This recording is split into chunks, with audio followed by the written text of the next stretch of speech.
So we're getting into a second level of this trial of Paul. This trial of Paul finishes out the rest of the book of Acts. And it begins when Paul has come to Jerusalem. He wants to come to Jerusalem for the feast and worship at the temple. In his travels there, especially at the very end, he was told by the Holy Spirit through different people and even of himself that he would go and be bound and he would face affliction in Jerusalem. And they were all sad about it, but he's willing to go. He's willing to go and even die if necessary in Jerusalem. So we see that he comes into Jerusalem and they create a riot. He's not doing anything, but the Jews have a big problem with him. They're stirring it up, and here comes the chief captain. The chief captain separates them, puts Paul in chains. We're going to hold on to this guy till we figure out what's going on. And so Paul speaks to him.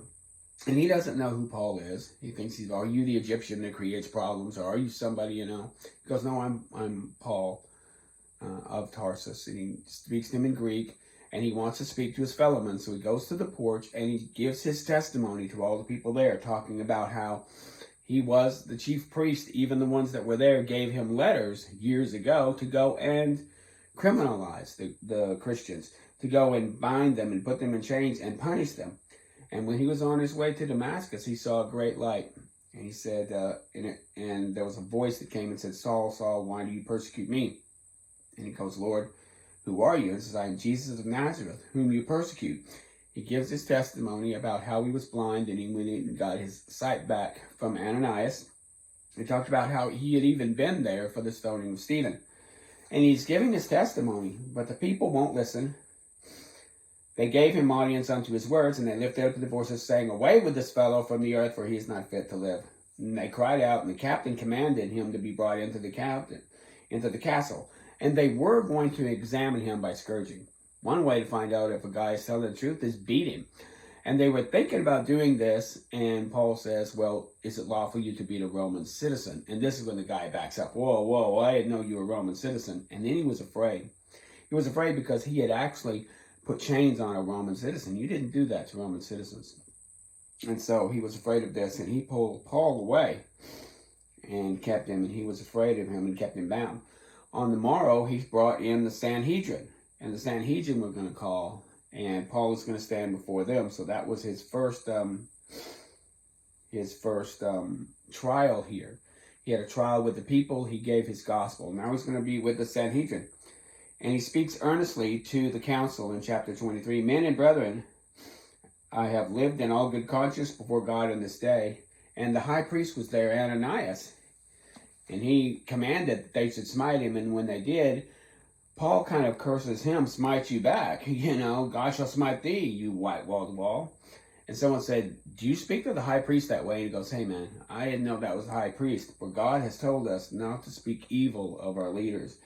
So he didn't know it was the high priest that had commanded that. And he showed some respect to that position, not the person.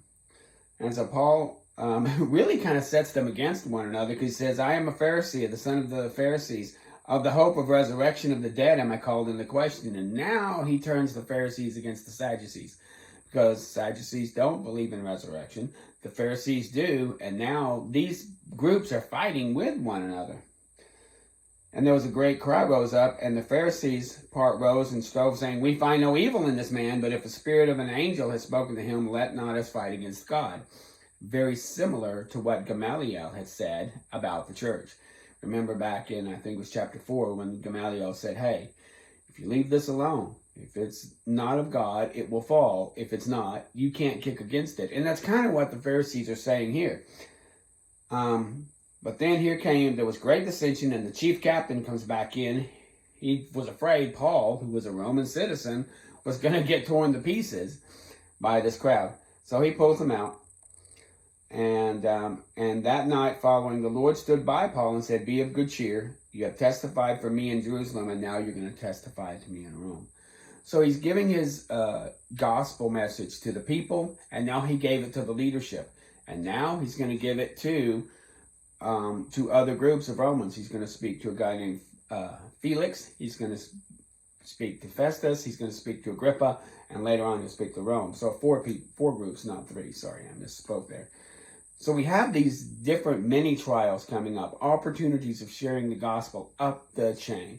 So he begins with the people. Now he's speaking to the high priest. He gave the Jews a chance, just like he did in the just like he did in the synagogues. You give the Jews a chance, and they don't want it. You start taking it to the Gentiles.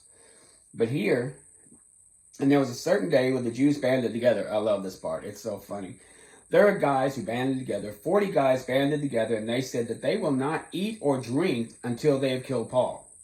Now you got to realize, these guys signed their own death sentence. Can you imagine dying of thirst and dying of starvation because you swore before the temple? And they're not supposed to swear. Once you swear it, you keep it. That I'm not going to, had a conspiracy that they won't eat and drink till they kill Paul. And they tell the high priest to go ahead and call Paul back, like you want to hear more. Call Paul back, you want to hear more of the story that he's got. And we'll lay in wait and we will kill him. 40 guys. Now 40 guys wanted to kill you, you're dead. So they wanted to draw Paul out. But God was good. God had a relative of Paul hear this. So there was a young man there who heard this, and he was Paul's sister's son. So this was Paul's nephew heard this. I mean, what are the odds of Paul's nephew being in this crowd or near this crowd? And Paul, he went and told Paul, and Paul told it to the centurions that were there. Bring this man to the chief captain. And the chief captain is responsible for keeping Paul safe. So he hears the young man, and when they call for them, and so he tells them, and the chief man took him to the hand and brought him to the side and said, what dost thou have to tell me? The Jews have agreed that you would bring down Paul tomorrow to the council. But there are 40 men waiting who have bound to an oath that they would not eat or drink till they kill Paul. So the chief captain saw through this. And he said, see that no man tell you what's been done. So here's what the chief priest does. This chief captain, sorry, I get him backed up. You have the chief priest with the Jews. You have the chief captain. Here's what the chief captain does. He says, I want you to take 200 soldiers and go to Caesarea, horsemen of 70, and spearmen 200 at the third watch of the night, and provide them with beasts, and they will many set on Paul and bring him safely to Governor Felix. He's going to make sure this guy's out of his hands. So he surrounds him with almost 500 guys. 500 guys are going from Jerusalem to Caesarea, and he's going to give Paul to him. Paul is becoming a headache. Paul's becoming a problem. Also, he fears Paul. He fears Paul because he's a Roman citizen. I don't know if he fears him because of the gospel or not, but he certainly realizes the political implications if something happens to a Roman citizen on your watch. I'm passing this on. I'm going to give this to Governor Felix, who's in Caesarea. So he gets 500 guys that surround him, and they all go to Caesarea with Paul. 500 men taking one guy to Caesarea. And when they get there, he wrote a letter. And his name was Claudius Linus, and the most excellent Governor Felix, I send greetings. And he talks about this guy, and he gives a bit of the background of what's going on with Paul. And therefore I perceived him to be accused of questions of their law, but I didn't find anything worthy of the charge of death. But they laid in wait for this man, and I sent straightway to thee and could command to their accusers to say before thee what they have against him. Farewell. So basically, I'm handing this off to you. So he hands this to a fellow named Felix, and they took Paul, and they brought him in. On the morrow, they left the horsemen, and they returned to the castle. And when they'd come to Caesarea, they delivered the epistle to the governor. So that's that little letter that I just read that said, here's Paul, here's what he did. Here's what happened. Here's what happened. And then I'm handing this to you. And so the governor read the letter, and he asked of what province it was, and he understood that he was from Tarsus. And he goes, I will hear it when your accusers have also come, and commanded him to be held in Herod's judgment hall. So he's going to bring the Jews in. And after 5 days, Ananias the priest descended with the Jews, and they came in, and he brought them forth. And they brought this statesman to try to smooth Felix, to try to smooth him up and get him on their side. Seeing that we have enjoyed great quietness, and indeed that very worthy deeds have been done under this nation by your providence, we accept it always, and in the place, most noble Felix, with all thanksgiving. I mean, he smooths him up right from the beginning. beginning, this lawyer that they've got standing for their side, his name was Tertullius. He goes in, but he's going to smooth Felix first. Notwithstanding that I be not further tedious with thee, I pray thee that thou would hear us in thy clemency a few words. Oh, please hear our few words. We're so humble. And he goes in, and he talks about, he lays the charge that Paul is a leader of seditious Jews, a seditious fellow who moves among the Jews. He's a ringleader of the sect of the Nazarenes, and he went about profaning the temple, whom we took and would have judged according to our laws, but the chief priest took him from us with great violence. See, he's lying now. He's lying now of the chief priest, the chief captain. Sorry, I keep saying chief priest. A lot of Old Testament there. He's lying and saying the chief captain took Paul by violence. We were going to judge him fairly, but the chief captain came and took him by violence. You can see how this is being twisted all the way around. And so, commanding his accusers to come before thee by examining whom thyself may know the knowledge of all these things. And the Jews ascended, saying these things. So they're accusing Paul here. He's seditious. He's from this group of Nazarenes. We would have taken care of it, but that mean chief captain took him away. So now Paul, he goes and gives his testimony to Felix. And we have him recording this again. Insomuch, says Paul, as I have known that thou hast been many times a judge over this nation, I do cheerfully answer for myself, because that thou knowest and understand that I went up to Jerusalem for to worship, and they neither found me in the temple disputing with any man, nor raising up any people, neither can they prove any of the things. They have no witnesses. Here's what he's saying here. They have no witnesses to say, I did these things. They're just coming up and making statements. Where are your witnesses? See, these witnesses would have been bound by truth before God. And this is why it's hard to find witnesses. This is why it was hard to find witnesses against Jesus. Because you have to have people. It's ironic that the law will be used against them when it comes to providing false witnesses. So they didn't find me raising up any problems. And I confess to thee that way which they call heresy, I worship the God of the fathers, believing all things that are written in the law and the prophets, and have hope towards God, which they themselves also allow, that they should be a resurrection of the dead, both of the just and the unjust. So he tells them, I'm agreeing with these guys. I'm coming from their point of view. So, and I came in to bring alms, and certain Jews from Asia found me purified in the temple, neither the multitude nor the tumult, but they sought that they would bring me against thee and object. Or else these same say, if they have found any evil in me, and I would have stood against their counsel. The only thing they got against me, he's saying, is I preach about the resurrection of the dead, and I am called to question to you this day. So Paul brings it down to the final baseline. There's nothing against me. I didn't raise up any sedition. They're only mad at me because I preach the resurrection of the dead, which their own words, their own law, which their own prophets have spoken. And so Felix heard these things, and he calls in the captain, the chief captain who was there, shall come down, and I will know the utmost of this matter.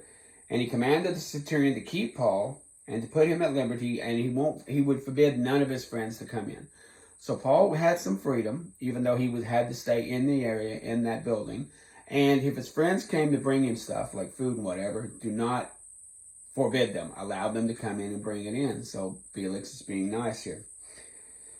And after certain days, Felix came with his wife Drusilla, who was a Jewess, and they were sent to Paul and heard him concerning Christ.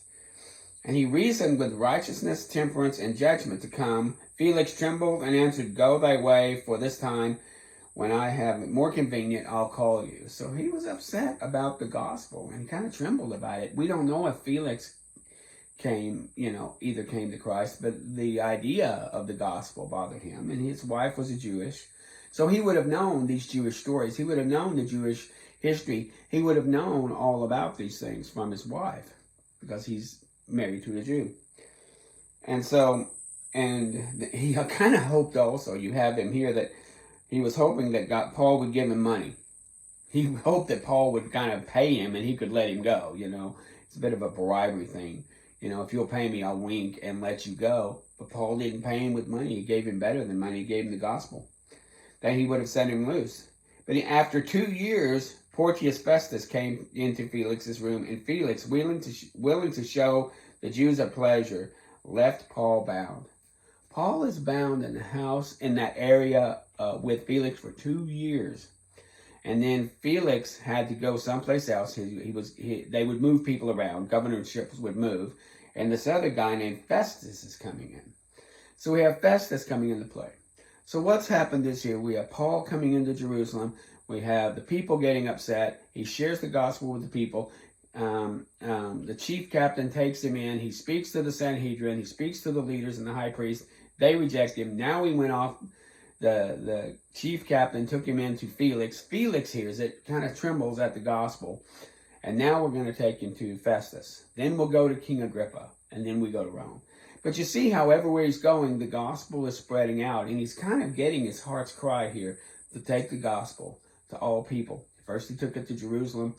Then he took it to the leadership. Now he's taking it to Festus, who was the governor of the area in Caesarea. And now he's going to take it to Felix. Then he takes it to Festus, who will be the second ruler of that area. Then Agrippa, and then to Rome. He's sharing the gospel, and we're moving up. So the trial of Paul goes into 2 more phases. He speaks to Felix, and then to Agrippa and Rome. And it's wonderful to see how this moves, and we just see the gospel going out. Paul's getting his wish. He's getting his heart's cry here to share the gospel in Rome. It's a good thing. God is behind the scenes moving. Thank you.